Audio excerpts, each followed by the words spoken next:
এই মুহূর্তে দ্বৈত এনআইডিধারী কেউ নেই। একই সাথে ডাটা সেন্টারের নিরাপত্তায় টেকনিক্যাল কাজগুলো চলমান রয়েছে বলে জানিয়েছেন জাতীয় পরিচয় নিবন্ধন অনুবিভাগের মহাপরিচালক এএসএম হুমায়ুন কবির।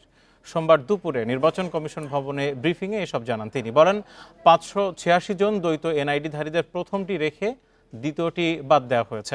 এই ঈদে জামা জুতো অ্যাক্সেসরিজের ডিসকাউন্ট।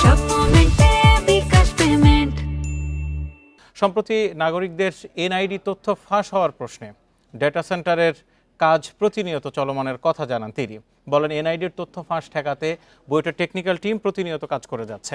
ইসি থেকে এনআইডি সেবা নেওয়া প্রতিষ্ঠানগুলোর সাথে প্রতিনিয়ত যোগাযোগ চলছে। ভবিষ্যতে কোনো ধরনের ডাটা যেন ফাঁস না হয় এ বিষয়ে সচেতন রয়েছে জাতীয় পরিচয় নিবন্ধন অনুবিভাগ।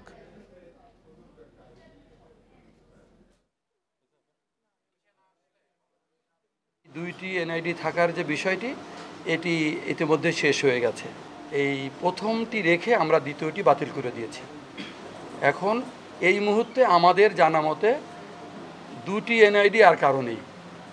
যদি এইটা আইডেন্টিফাই হয় কারোর ব্যাপারে তাহলে আমরা ঠিক একই নিয়মে একই ব্যবস্থা গ্রহণ করব।